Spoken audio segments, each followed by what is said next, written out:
First thing that I'm going to talk about is we partnered with Anderson Interfaith Ministries, AIM, and we received money from the federal government for rental assistance. We were able to help 5,000 people, and we put $10 million on the streets. So that program is still up and running. We still have money available. So if you know anybody who is a renter and they need assistance, please get in touch with AIM, because we've been able to catch up people's rent. We've been able to pay their water bills. We've been able to pay their electric bills. And so that's been a very good program, and it's still going on. So please let people know that you don't have to be evicted, because the money is there and you can access that money. We received a grant to do a lot of demolition work in Anderson County to tear down houses. When we tore down those houses, we got a whole lot of lots that we maintain right now. But what we're doing with those lots is we have given them to the Nehemiah Community Foundation for them to build affordable housing. The other thing that we received $2.2 million from the home program. And what we're doing with that is we are looking at the acquisition or construction of shelter for homeless people. And we don't like what Steve Newton calls the flop house model. What we're looking at individual places for people to live. You can go to Columbia, South Carolina, and they have developed that model. It's a gated area. They have all the social services in that area, and the people have their own individual space. So we're looking at the possibility of doing that because we have the money to do that. We have also, working with AIM again, put $500,000 into housing rehabilitation, because if a house is not maintained, it's going to deteriorate. So we're trying to preserve housing stock. And when I give you these numbers, that's how much we've given so far. It's not how much we're going to be giving in the future. So we're building new affordable houses. We're trying to maintain the stock of houses that we have now. But a lot of these issues are related to drug use and mental health problems, probably the majority of them. We're working with ANMED on doing something that we haven't had in Anderson County in a long time. It's a crisis intervention center. As you know, we received money from the opioid settlement, and what we're hoping to do is to build or place a crisis intervention center here in Anderson.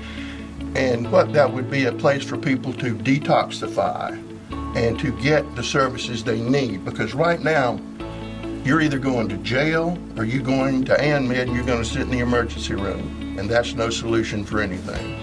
So hopefully we can get this started sooner rather than later. So we're excited about that. We received a grant, thanks to Steve Newton, for us to establish a mental health court, which we didn't have in Anderson County.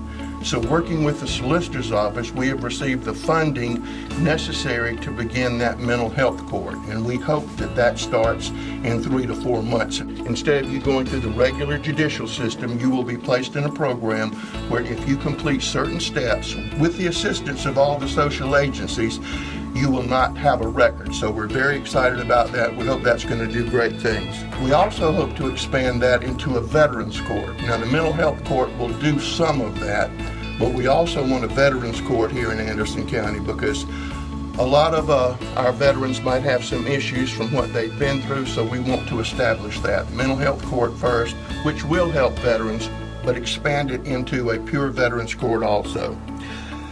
Another thing that we do is help Hope Missions. Anderson County provides the space for them and funding for them, and in turn, they do the work of the Lord, and they truly do. They also provide warming centers for us. When it gets very cold, they open up that warming center, and our emergency operations staff works in concert with them, and we're working on some things that they need over there. But that is really the primary resource that we have in Anderson County. And if you think there are only homeless people in the city of Anderson, I can tell you there are 20 in Iva, they're in Pendleton, they're in every town in this county. And everybody says they're putting them on a bus and bringing them here. Well, some people get on a bus and come here, but most of them are our neighbors and our relatives and our friends. So just let me put that myth to bed, okay? Because it's not true. So Anderson County has received grant money from the federal government, plus we put our own county money, your money, not anybody else's money, it's your money, into tearing down houses in neighborhoods. One of the most popular things we do in the county is to tear down houses because it really helps neighborhoods. It prevents them from becoming crack houses, and hopefully when we do that, we put in new housing in those areas.